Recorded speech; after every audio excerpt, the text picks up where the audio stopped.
Right. We can start. So you turn off the lights a little too bright. That's The camera. Where are the other students? Not there, right? Wow, shit. Drop test. should we go zoom in so that they can see us? Can you not? Okay, go back to your seat. Presenting at home.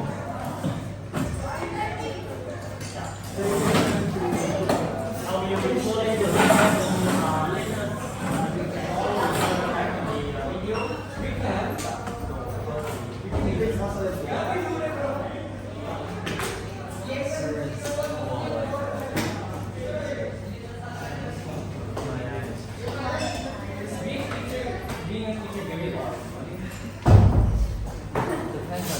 Where and how long?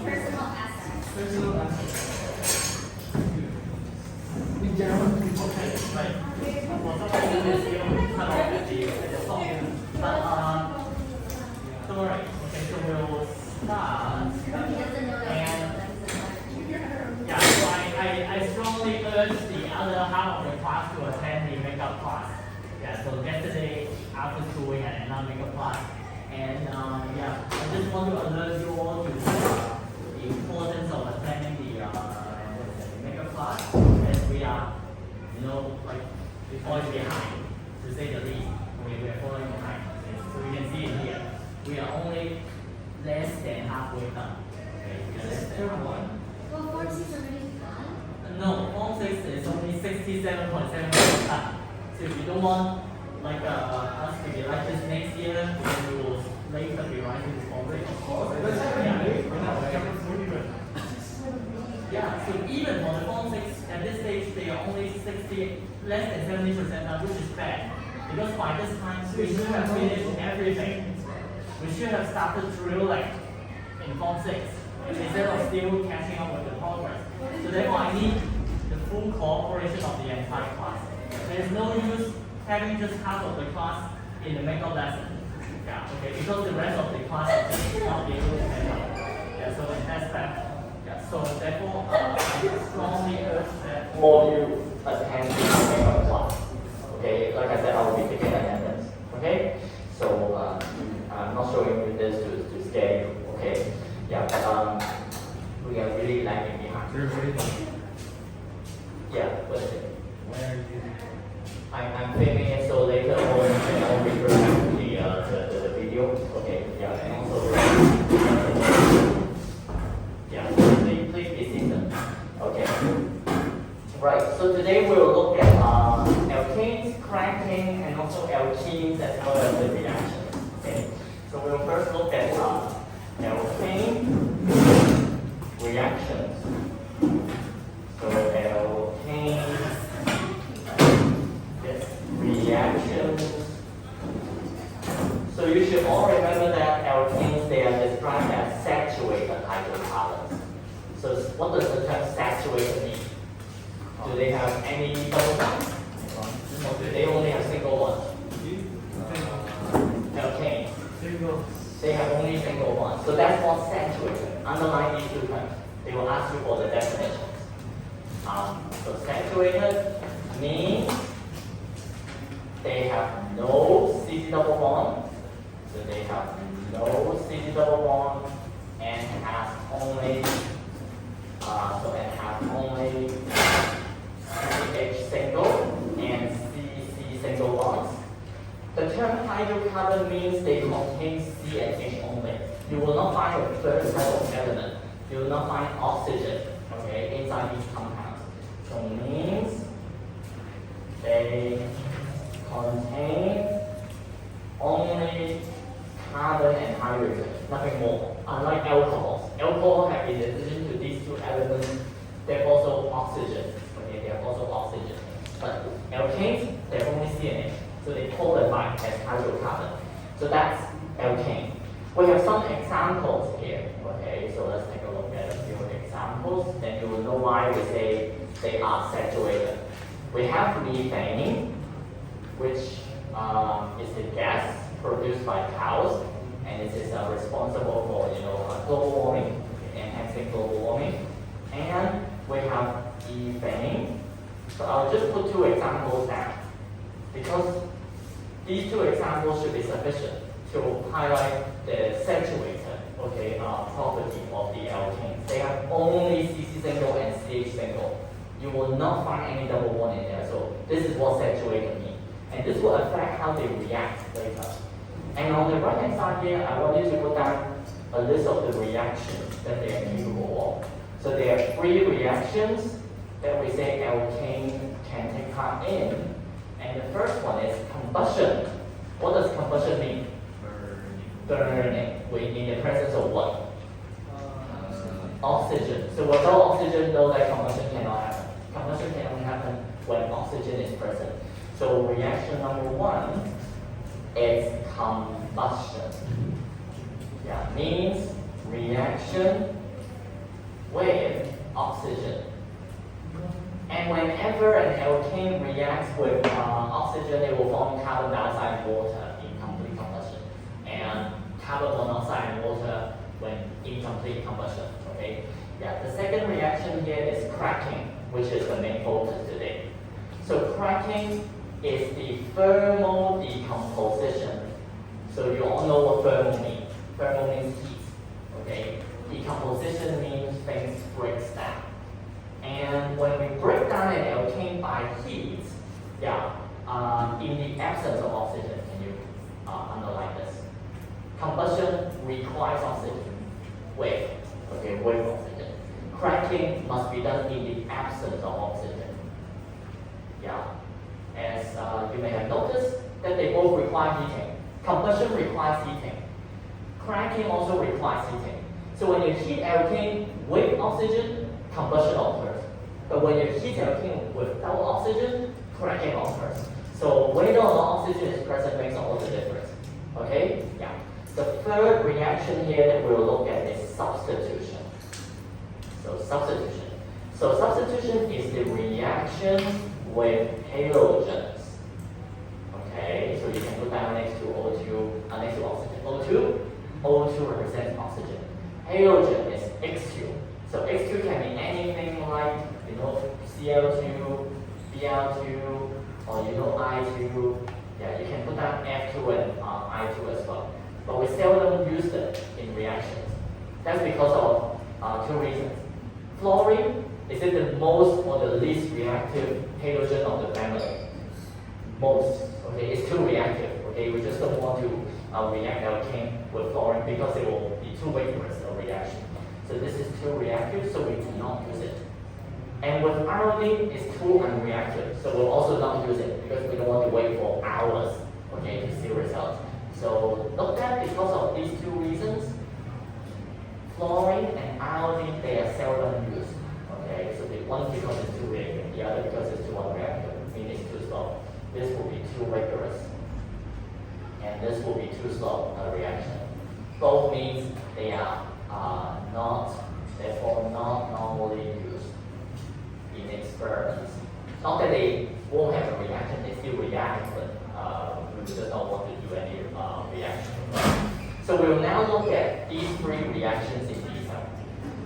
And for combustion, I will touch on this just very lightly because we have mentioned that in the fossil fuel chapter. Okay, so just know that combustion can be complete or incomplete. So it can be complete or I will return the test paper tomorrow, and you can already check your score on Google Classroom if you want to face the reality. Okay. And we have a retest. Okay, we will have a retest, but we will have another test on organic chem. Just know that we won't. We won't just lag behind. Okay, I won't let the class lag behind. So we'll just keep pushing forward. So we have complete and incomplete combustion. So for complete combustion, that's when there is plenty of oxygen around. Okay, so plenty of oxygen around. And when you have very little oxygen, so when you have very little oxygen, incomplete combustion occurs. And the products are different. So can you open down for complete the products can only be CO2 and H2O. But the products of incomplete combustion, depending on how little oxygen there is, it can be CO and H2O or C and H2O. And for those of you who have missed the fossil fuel class, know that CO is toxic and carbon is what's called smog. Okay, so this is one of the suspended means they float in the air. So suspended particulates, they cause air pollution. Okay, so in carbon dioxide, it will cause global warming. Yeah, this will most likely appear in MC when they ask you, oh, which of these gases or particles, C, CO, or CO2 is responsible for global warming, pollution. Okay, you see, global warming and pollution, they are not the same thing. This is pollution, suspended particularly, weather looking kind of like a hazy. When you look across the highway, it looks kind of hazy. So this is pollution problem. Yeah, CO is toxic. So yeah, just know these three things. We mentioned that in the combustion chapter, so I'm not going to go through this in detail. Then we have cracking. So cracking is new. Okay, we have in here. So cracking. So cracking is when alkane. So you can write down the definition. So it's the thermal decomposition of an alkane. Okay, meaning breaks down on heating of an alkane into shorter alkane and alkenes.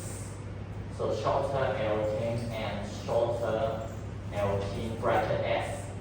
Meaning you can have one alkene, you may have more than one alkene. Okay, let's write down a word equation. So we have a long alkane breaking down. Note that there is no oxygen on the reactant side. Okay, if you highlight the difference and you write a sample equation here, we have propane.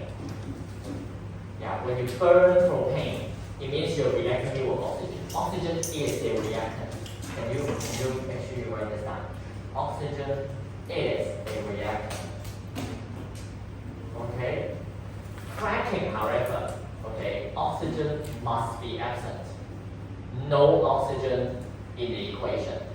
Okay, so don't write any oxygen in here. Okay, so that's the difference. Can you all tell me what would propane, C3H6 is propane, produce when I burn it? Carbon dioxide and water. Okay, I like to look at it this way. You have H, right, in here. You have carbon in here, right? When they react with oxygen, we call this an oxidation reaction because the two elements present in alkane, C and H, they will just gain oxygen in the process. So one will become CO2. When carbon gains oxygen, it becomes CO2. When hydrogen gains oxygen, it becomes water. This is how I like to look at it. Combustion is an oxidation reaction because both carbon and hydrogen gain oxygen in the process. Can you put this down? We'll learn more about oxidation in a separate chapter, in the next chapter. So combustion is an oxidation reaction, meaning things gain oxygen in the process. Okay, yeah, as both carbon and hydrogen gain oxygen. So that's what oxidation means. In the process to form CO2 and H2O. Okay? Yeah, this is what oxidation means. Gain of oxygen. Right. So you see oxygen is a reactant. So cracking can't be any more different. Okay, so cracking is when you heat an alkane on its own, yeah, without any oxygen present. In this process, it will break down into short alkane and short alkene, bracket S. Okay, and I think this name is very aptly named, okay, the cracking process. That's because it's kind of like you cracking a cracker, you are holding a piece of cracker. Okay, when you crack it, it cracks into two parts. Okay, the total number of atoms actually remain unchanged in the process. Okay, but you will end up getting two parts. Both parts are smaller than before. I mean, when you crack the fragments can only be smaller, right, than the starting one, right? It cannot be bigger. So let's break down an example.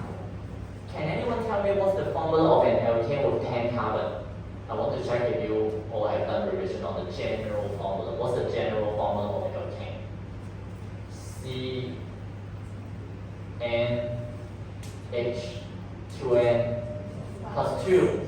Does it ring a bell? CnH2N plus 2. If it doesn't, write it down. Yeah. General formula means when you try putting a different number n into this formula, you get all the alkanes in this world. Okay? For example, methane. Just look at methane. What is the formula of methane? It's CH4. That's when you put n to be 1. What about this guy right here? This is C2H6. And you get this formula when you put n to be 2. Now, I'm just making it a 10 carbon alkane. Can anyone tell me how many hydrogen must there be? 22. Because 2n plus 2, if n is 10, will be 22. Okay? You can put down C10H22. You should also be able to name it. How do you name a 10 carbon alkane according to that naming? If you still have the notes material. What is it? Decane. Okay, put it down. Decane. Okay, dec means 10. If you know decapon, decapon is a 10-sided polygon, so this is what decane is, 10 carbon alkane. When you crack it, give me any number between 1 and 10. 5. Well, one of the alkane will have 5 carbon, and the alkene will also have 5 carbon, because 5 plus 5 equals 10. You cannot have a 5 carbon alkane and suddenly a 6 carbon alkene. The number doesn't check out. Okay, you can't have 5 plus 6 equals 10. You know? So this is why I asked to give me a number between 1 and 10, because any of these possibilities can will happen. So you have C4, C6, 4 plus 6 is 10, 3 plus 7 is 10, 2 plus 8 is also 10. Now, I need you to tell me what's the general formula of alkene. I just asked you for the general formula of alkene, which is CnH2n plus 2. Does anyone remember the general formula of alkene then? For alkene. They are 2 hydrogen short. So which means they are CnH2n always. Yeah, so these two are very important. Can you make sure you write it down? Alkane is CnH2n plus 2. Alkene is CnH2n. What are these? These are the general formula. Okay? Yeah, so general formula. So very likely this will appear in the organic chem test. Make sure you know this. Okay? Yeah. When I put a star next to certain stuff, it means they are really, really important. You must remember these. Okay? Or else some MC will not be able to answer. Now, plugging number time. Okay, yeah, plugging number time. Can you plug n to be 5 into this formula? Help me work out what the formula must be for these alkane and alkene. So you see the number must add up. Yeah, so help me figure out how many hydrogens there are in here. So you have 1 minute.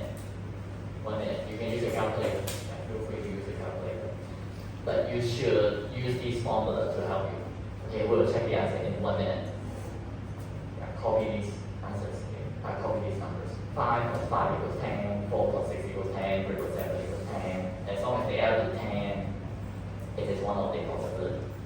Okay? And put down a condition as well. Heat. Need to heat it, okay, to a high temperature. Just to work that rule heat there on top of the arrow. So we'll check the answer in 30 seconds.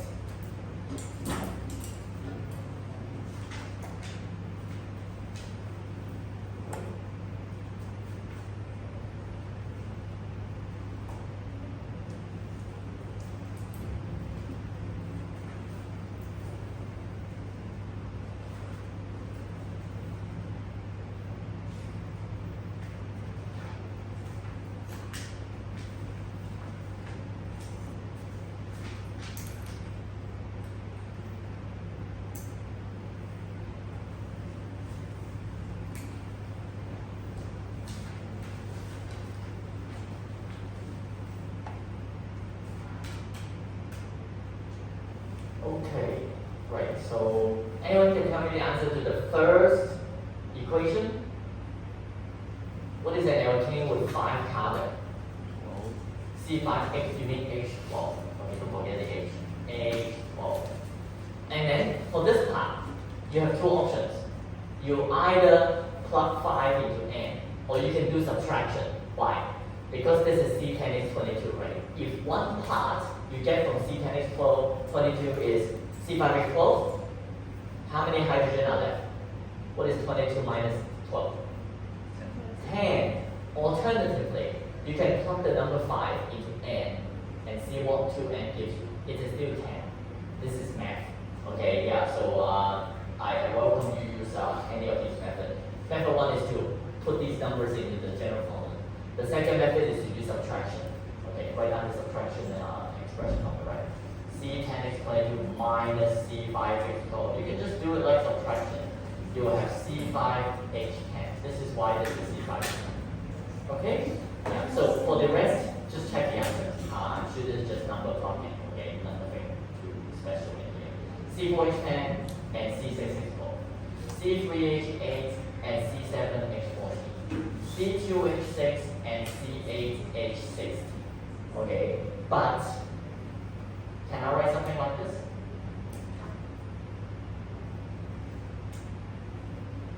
Can I write something like this? Is there anything wrong with the last equation? If you don't see anything wrong with the last equation, we want to look here. Okay, what is an alkene? What must an alkene have? What is the functional group of an alkene? Remember functional group? Remember that worksheet we have on naming? We can look at it now. What is the functional group of an alkene? CC double bond. What does the CC double bond have at least? How many carbons does the CC double bond have? 2. So therefore, can you have an alkene with just 1 carbon? No. So this is why they maybe include this in their multiple choice answer view. And they ask, oh, is this one of the possible cracking reaction? Yeah, if you blindly plug the number into this formula, thinking that, well, yeah, sure, why not? It fits, right? Well, then you have forgotten that alkenes must have at least 2 carbons. Okay, because they have CC double bond. So they cannot just have 1 carbon. That this equation is nonsense. Okay, yeah, this would not work, I tell you. Okay, don't just blindly plug equations. Okay, think. So this is cracking. How do we do it in the lab? Okay, well, I may not be doing this with you in the lab because I don't like to deal with everything. They are like some very dirty black liquid. Okay, and so you can find, however, a drawing in the on the textbook. So we do it like this. Yeah, and you may be asked to draw this as well. So copy this diagram. So when we crack alkanes, we will need a catalyst. Okay, so some of you may know catalysts from biology class. Okay, enzymes are type of catalysts. Okay, catalysts, they are in chemistry, right on the definition. They are chemicals that speed up a reaction, yeah, without being used up. They somehow magically increase the rate of the reaction, but they themselves will not be used up. Yeah, so without themselves being used up. So without themselves being used up. And in this case, the catalyst is Al2O3 or SiO2. So you need to memorize this. Al2O3 or SiO2. So one is called aluminum oxide. The other is silicon oxide, okay, or silicon dioxide. And then what do we put in here? We put an alkane here. So this is a mineral wool. A mineral wool is just like cotton wool, but it won't catch fire easily. Okay, so soaked in decane, for example. Soak in decane. So we put decane in here, and then we are going to heat the test tube at this position. Okay, so we must not heat the alkane directly. If we heat the alkane directly, it will vaporize. Yeah, and as it vaporizes, it will just creep through, this gap in here without being cracked. Okay, so therefore, this is a past paper question before, where they ask you why should you not heat it at this position? Why should you heat the catalyst instead? Okay, so you can draw 2 diagrams in here. Yeah, and you can write down, this is not how we heat it.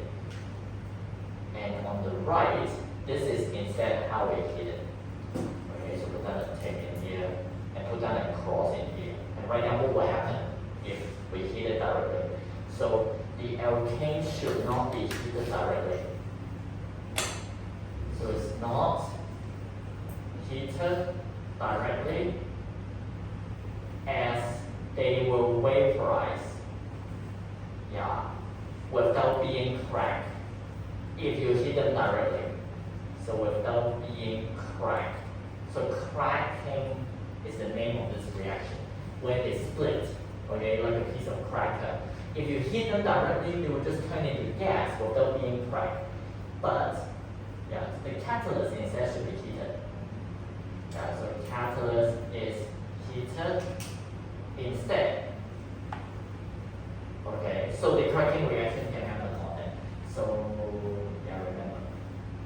Next up, we have a stopper here. So we put a stopper in here, and then we will connect it to a delivery tube. Okay, so a delivery tube. The delivery tube will lead into a like a water pipe.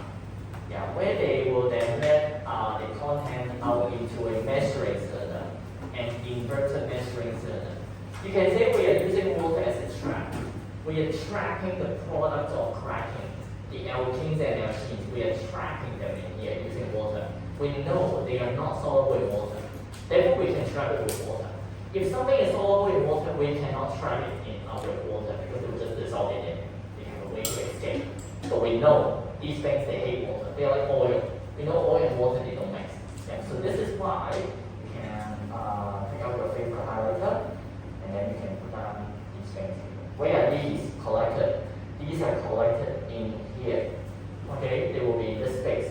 And the starting alkane, where is it? The starting alkane will be in here, in the middle, in this part. So when we crack, the actual cracking reaction happens here on the catalyst. So remember, these are the two catalysts. They will ask you an exam. I will ask you an exam. Okay, in the test. Okay, so you have the cracking reaction. So this is the where cracking occurs. So is it clear how the setup is done? Okay. Great. And you all please wake up. Okay, or else I may ask you to stand up for 5 minutes. Okay. So you can drink some water. Okay. So this is cracking. Any questions so far? No? Okay. Let's take a look at the change in the if you want to stand up just to freshen up your mind, you can stand up. So on the next page we will look at the chemical structure. Okay. You will see why when an alkane is cracked, it will form an alkane and alkene. Why can't they form two alkanes? Why can't they form two alkenes? Because the number don't cancel. Let's see. We have C6H14, I should say. This is a long alkane. So we have one, 2, 3, 4, 5, 6. We can skip the hydrogen. Let's not throw the hydrogen. When you crack it, the molecule break at a certain position. Okay, so that's what cracking means. So you can crack it at this position, or you can crack it at this position. It doesn't matter because in the final mixture, you will have all the possible products that you can think of. Because cracking is a chance event, it can happen anywhere along the chain. So any possibility you can think of, you will expect to find them in the products. Okay? So can you put this very important point out? A lot of students like ask me, so which of these equations is correct? All of them are correct. All happens in the test tube and the catalyst aluminum oxide and silicon oxide. So this is why you get a very messy mixture. You have everything in here. If you want a certain thing, let's say you want just C7H14, which method can you use to just isolate this thing out of the mixture? You know this method. Is that a letter F? Filtration unfortunately won't work because many of these are gases. You can't filter a gas. Fractional distillation. So can you put this on the next page? Cracking produces a mixture. Right. So produces. I think there's something wrong with the project. Did it happen before? Like the top part? Yeah, not just in this lesson, right? In other lessons as well, right? I don't know. We really know. Maybe, I think it's because of the case blocking. I'm not sure.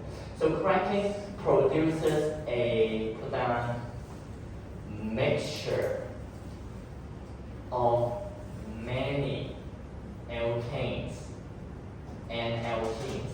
Why? Because it can happen anywhere, okay, and it happens everywhere at the same time because it's a chance event. So cracking produces a mixture of many alkenes and alkenes, yeah, because the molecule can be cracked.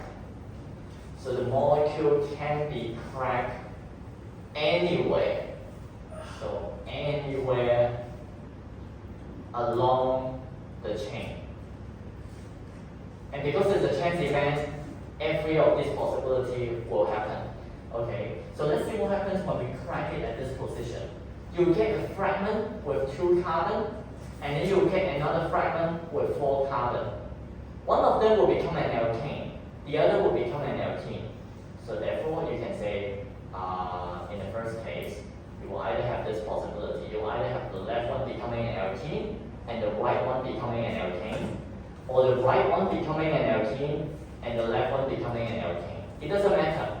Yeah, so you can put down a number here. What is an alkene with 2 carbon? Ethene. Remember the suffix of alkene. What is the formula? C2H4. Yeah, remember you have 2 formula at your disposal. CnH2n plus 2, that's for alkane. And CnH2n, that's alkene.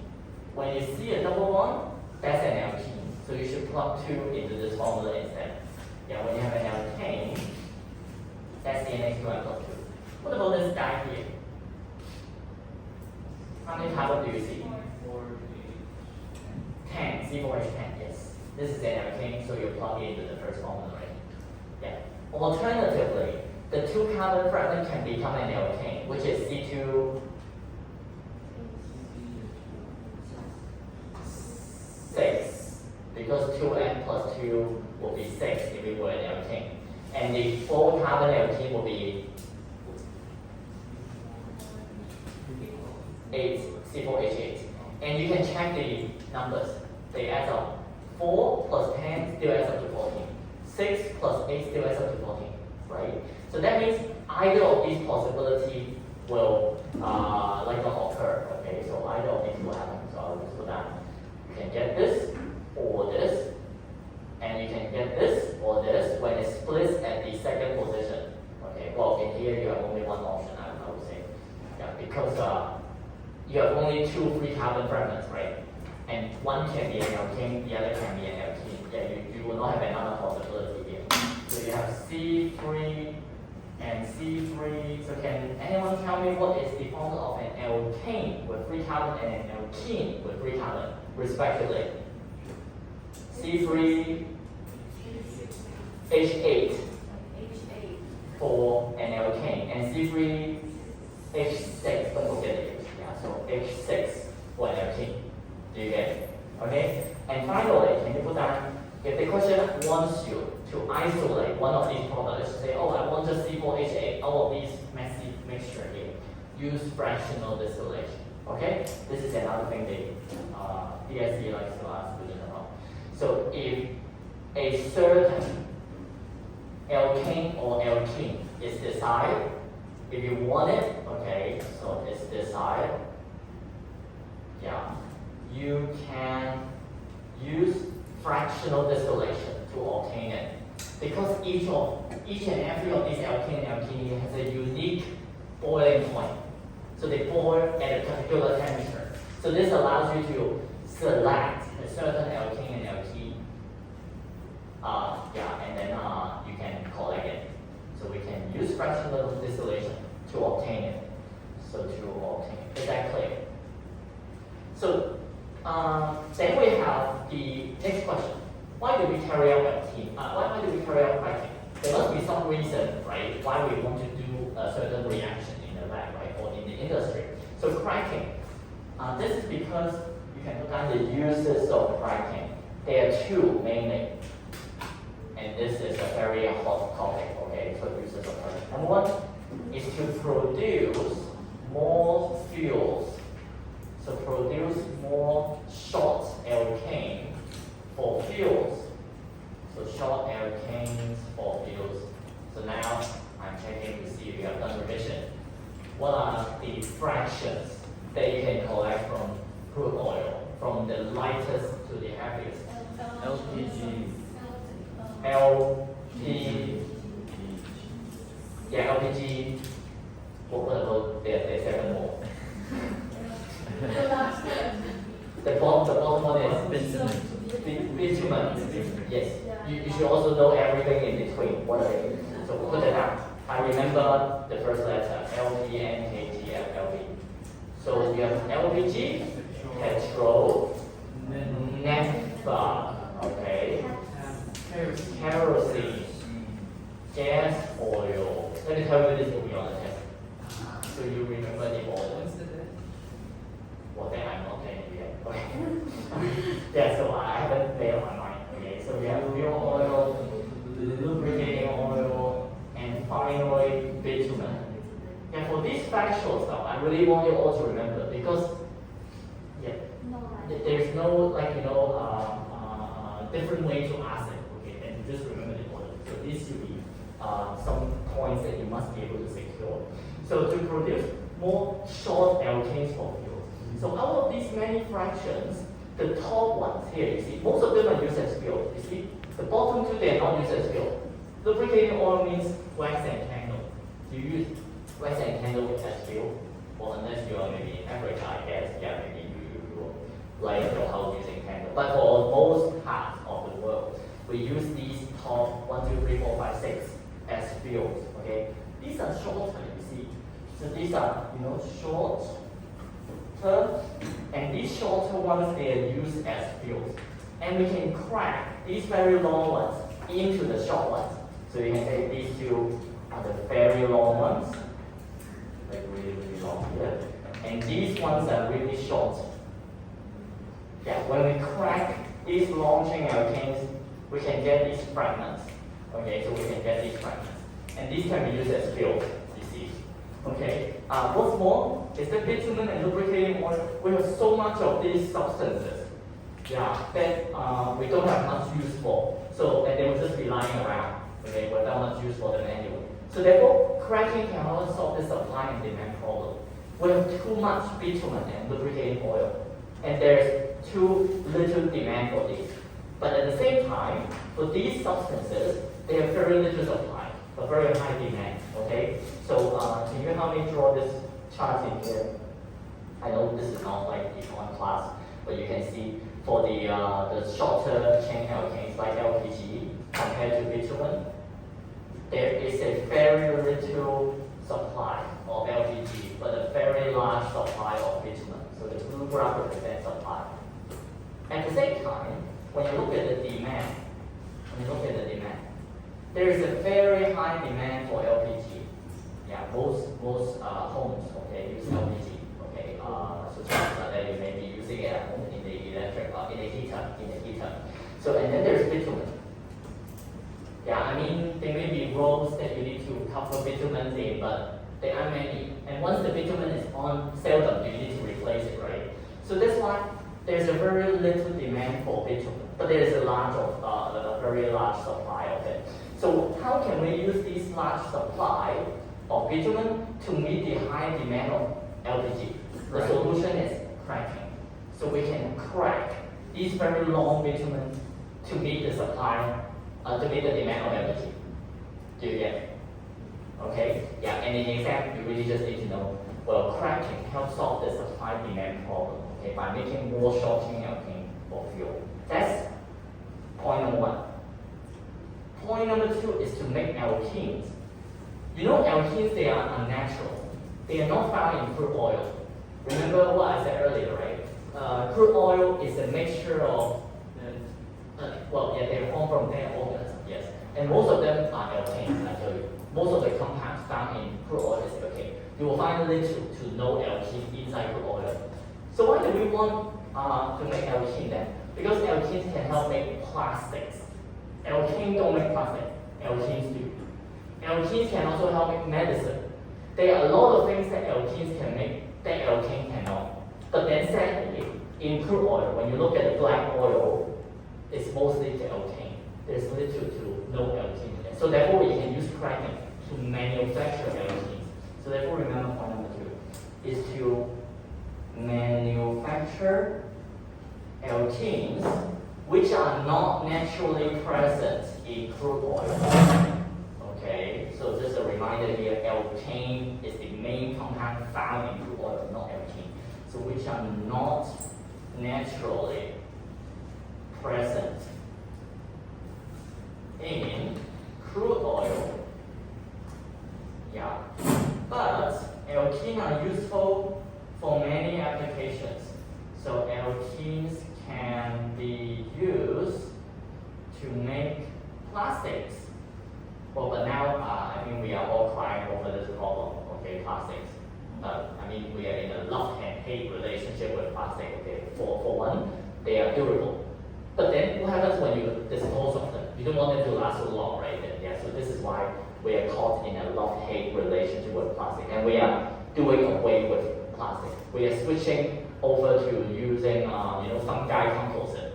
Yeah, there's a very new technology where we will just build a framework, okay, and we'll just put some fungal spore on it, and it will just grow into like the shape of a chair or any type of utensil you can load it up. So this is a promising alternative to plastics, and these are fully biodegradable, as you can imagine, because they are made of living organisms. So I don't know why we still learn plastics in chemistry. We should not even learn it. Okay, that's the worst thing that has happened to this planet. But then now we will look at the next reaction. Okay, so any question about cracking? Cracking solves 2 problems. Number 1 is the fuel problem. Number 2 is the plastic problem. Okay, well, it actually creates a plastic problem, I should say, because without, you can put down the logic here, crude oil can be fractionally distilled into alkane, so fractional distillation, that can be turned into alkane fractions. And many of these long alkane fractions or heavy alkane fractions are cracked into shorter alkenes, so short alkenes. And the short alkenes can be turned into plastics. You will learn about the name of this reaction later, but please put it down now. It's called addition polymerization. So you all have heard of polymer.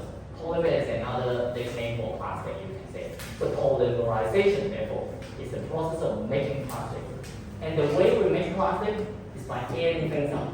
So that's why we call it addition polymerization. Quite an easy word to remember, just like industrialization, okay, yeah, things like that. So you have, addition polymerization. Finally, you get plastics. Plastics, okay, the formal name is addition polymer. Okay, so addition polymer. This is why the process for making plastics is called addition polymerization. So make sure you can see the flow in here. Crude oil is a non-renewable resource, and plastics, they are a spin-off product from such non-renewable resource, and we should stop using it, okay, or at least try to recycle them. Okay. Now we will turn to the third reaction, the last reaction of everything, which is the hardest to understand. So substitution. Okay, I want you to attention. Okay, so we have reaction 3. Reaction 3 we call it substitution. Yes. Okay. I can only zoom in. I cannot go up. Okay. I will try not to write too close to the edge there. So what is substitution? Yeah, just so you know, when the teacher is absent, there will be a substitute teacher. In alkane, when alkane reacts, look at the carbon in alkane. What's so special about it? Remember, carbon can only form 4 bonds at a time, right? And this carbon is caught up in 4 bonds, like, yes, very quickly, because, like I said, like you shouldn't go to the bathroom during class. Okay, you go to the bathroom before class. So we have substitution.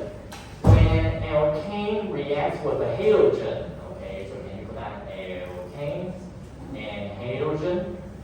Because carbon is very busy right now. It is busy forming 4 bonds with 4 different atoms. It cannot free up another bond to react with bromine.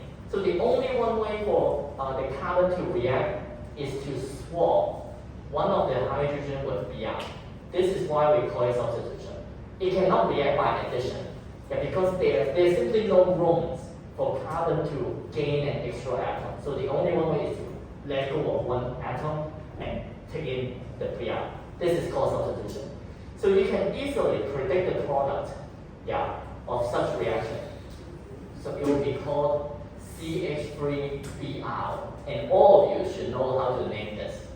We just went through naming not long ago. This is the formula, yes, but what about the name? Bromomethane. Bromomethane. Can you put that? Bromomethane. So bromomethane is an example of haloalkane. Yeah, so don't forget what you learned in the earlier chapter. You still have to apply it here. Haloalkane is the name we give to this class of compound. An example would be this one, bromomethane, which has the formula CH3Br. And this guy on the right, we call it hydrogen halide. So hydrogen halide. Okay, an example would be hydrogen bromide, HBr. This is not to be confused with hydrohalic acid, such as hydrochloric acid. So hydrogen bromide, whenever we name it in this way, it is a gas, and it is not acidic. Because do you remember what you learned in acid base chapter? For something to be acidic, what must be present? Ion. Water. Water will split the bond HBr to form H plus and Br minus. That means before you add water, hydrogen halide is not acidic. It will not show any property of an acid. When you put a blue liquid in, it stays blue. When you try to put some magnesium into it, thinking that it will react, it won't. It will not show. It is as if it is hiding its true identity. Okay, it is not an acid. It's pretending that it is not an acid when water is not present. But when water is present, water will split the HBr bond in half, producing H plus ion. Yeah, so just now I heard the answer H plus ion from some of the students, and yeah, you're right. H plus is responsible for acidity. But when you just look at this formula, there's simply no H plus in this formula before water is present. So therefore, hydrogen halide is not acidic, and it is always a gas. So this is a gas, you can say. It is a gas. And here comes another very important feature of this reaction. This reaction doesn't happen anytime. This reaction can happen only when UV light is present. For example, when I roll the blinds, and I have, let's say I have some alkane and some halogen in here. If I lower all the blinds, there is no UV light coming from the outside, nor are there any UV light in this classroom. The two will not react. These two substances, they will stay separate if UV light is not present. But as soon as UV light is present, they react violently, okay, to form like a haloalkane and hydrogen halide. So can you put down this very, very important requirement? UV light. And an alternative will be sunlight. But sunlight is not fully UV light, so you know the difference. Okay, so it requires UV light. Yeah, so sunlight has a bit of it. Okay, so it has a bit of this. So therefore sunlight will do. Okay? Substitution. And the reaction doesn't end here. Can you see that the product, CH3Br, still has 3 hydrogen like atoms, right? And the Br here, it won't rest until it sees all the hydrogen become substituted. So this is what will happen next. Can you put this down?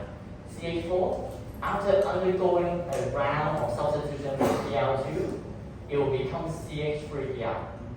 CH3Br will then undergo another round of substitution with Br2 again, and we can name, or maybe give you the formula of the next product. Every time this happens, maybe you can see the pattern here. Every time substitution happens, one of the H is gone and is substituted with Br. Who can tell me the formula, or maybe even better, the name of the next product? CH2Br2. Any check on the name? Let me put that one, you just name for this compound. This is bromomethane. Do you remember what we need to say when we see two of the same group? Di. We don't say two. Remember, any number you put in the name describes its position. So we call it dibromomethane. And maybe you have guessed it. What is the third compound? Tribromo, and finally tetra, not quad. We discussed this already. Not quad, but tetra. Okay. So we have CHBr3 and CBr4. Write them all down. So you have tribromomethane and tetra. So tetrabromomethane. Yeah. So that's why I said bromine won't stop until it sees all the hydrogen is gone. Can you see that in CBr4? All of the hydrogen has reacted, and Br will say, okay, I will finally rest. Okay, it's okay. So you have CH2Br2, CHBr3, and finally CBr4. So this is CBr4. And now, so you have CHBr3, and this is CHBr2. Yeah, like that. So in each process, okay, an HBr will be produced alongside that. So each of these reactions would throw out like an HBr in the process. So this is why, how many total products do you get in the mixture? Can you help me count? How many total? This is not a product. This is the starting reaction. Don't count this. So you have 5. 1, 2, 3, 4, 5. What? HBr, they are all the same way. HBr, I mean this HBr is not different than this HBr. Yeah. Okay. Can you take out 2 highlighter of different colors? Okay. So these things, what do we call them? We call them haloalkanes. Not the plural form here. There's always more than one. Even with the simplest alkane, you already have 4 possible haloalkane getting out there. Imagine what happens if you use other alkanes, like C2H6, C3H8. There can only be more haloalkanes, right? Yeah. So, what about the other product? The other product here is what we call hydrogen halide. So, let's summarize what we saw. When an alkane reacts with a halogen, note that I said an alkane and a halogen, you get many products that you did not expect. You get many haloalkanes. At the same time, you will have hydrogen halide. You get a very complicated mixture. So this is a mixture. And just like before, if you want one of these haloalkanes in particular, then you can use, what is the method? Fractional distillation. Fractional is the same thing, okay? Yeah, so note that this is a mixture. You don't get a pure product. You will not get a pure product. So this is substitution. And then we need to look at the 3 reactions that happen inside substitution. Substitution is the name given to the whole reaction here from the beginning to the end. In the process, it takes place in 3 stages, okay? They are called initiation. So this is, it's getting more complicated, okay? Substitution occurs in 3 stages. So it occurs in 3 stages. The first stage, we call this initiation, stage 1. And then we have propagation. So some of you may know what propagation means. Okay, like maybe biology, no vegetative propagation. Well, propagation means to spread. To spread. Okay. So, and then we have termination. Okay? Right. So put down 3 stages. Substitution occurs in 3 stages. Okay. In this order. Initiation, right. So we will look at initiation on the next page because I ran out of space. There's a lot to write for these 3, okay? But any question about substitution first, and essentially the requirement. It doesn't take place in the dark. It requires UV light. Yeah, so the hidden meaning of this statement means therefore it cannot occur in the dark.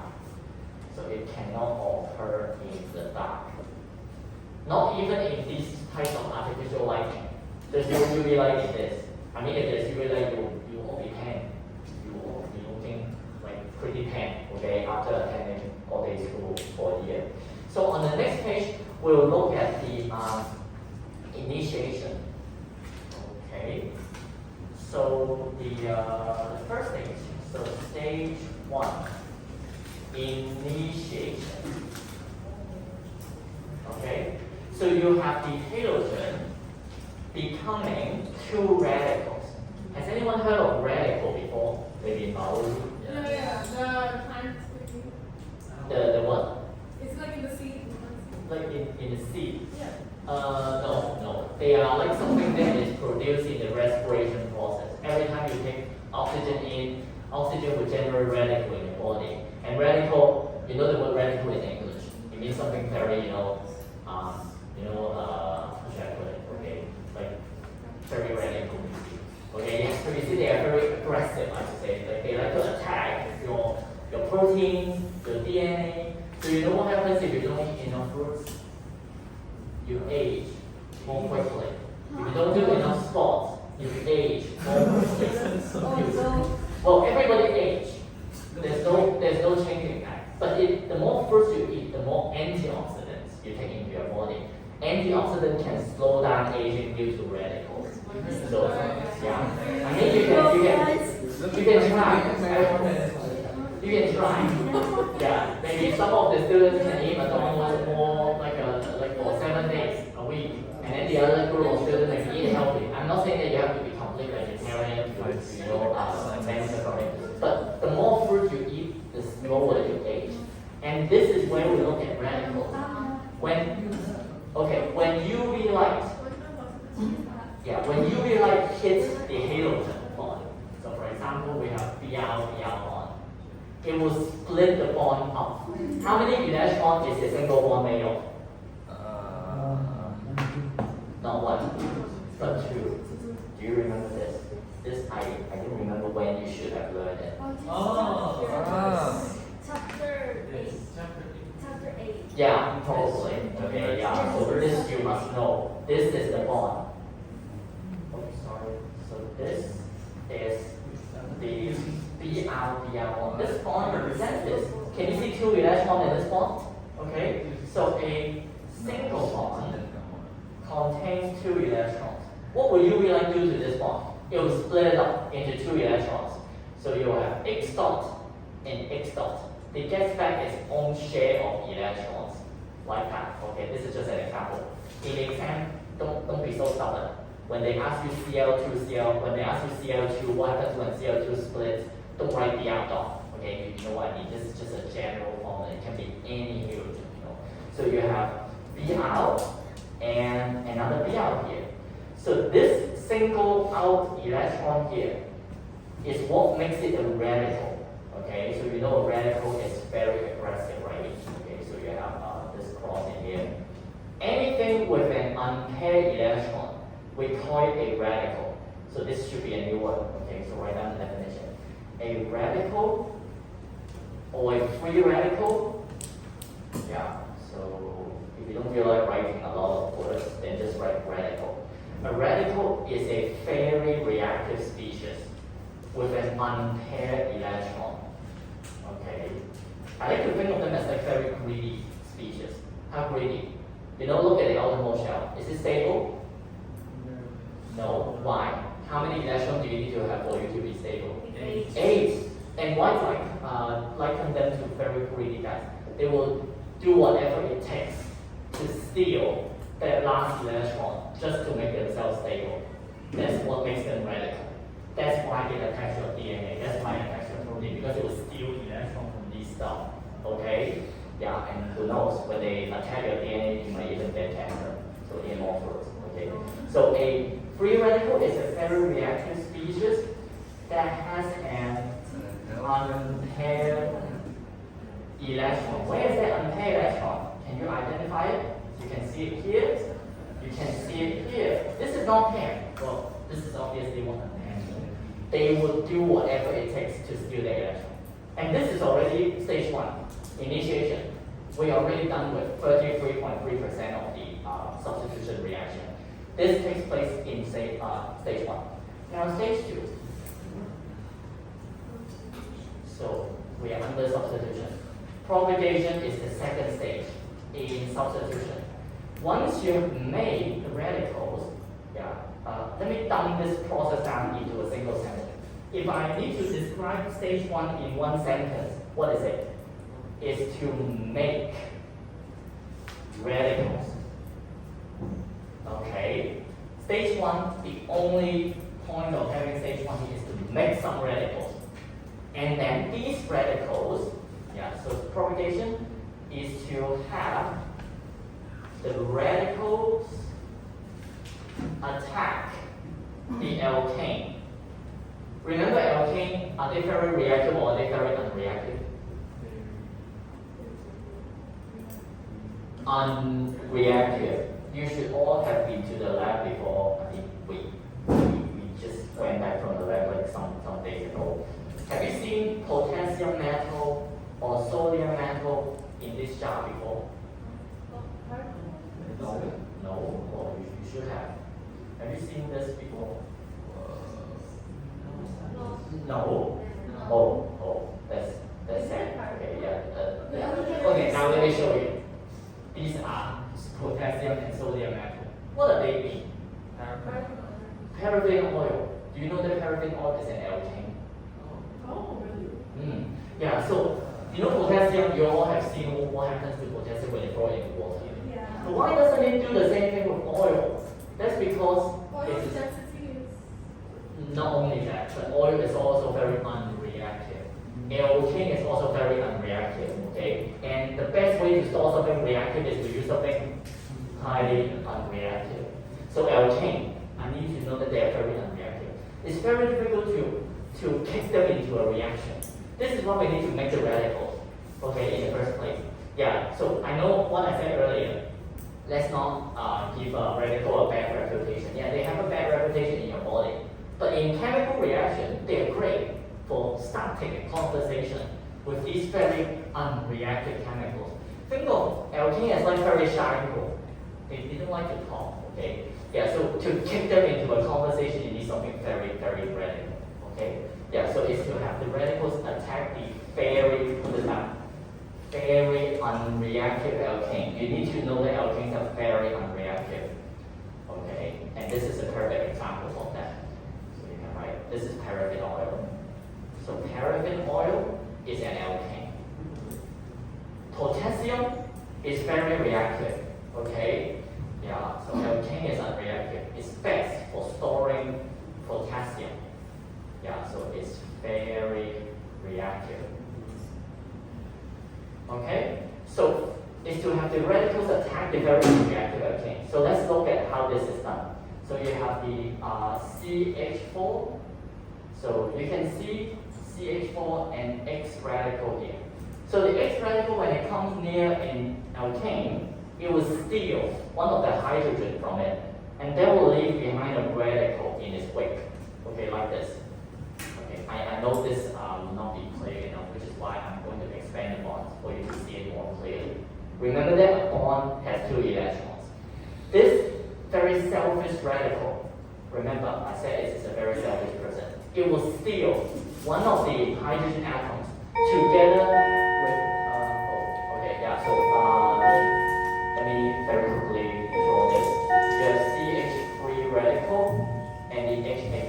It will steal one of the electrons in this bond, and this will form another radical. Okay, and then this is what later formed the middle alkane. So we'll pick up from here next time. And refer to the recording that we'll upload to. But that doesn't mean you can not pay attention to much. Yeah, this is just a supplementary for students who want to revisit the lesson. Okay, so make sure please do come to the next class. Yeah, it's for your benefit, not for my benefit or any other students.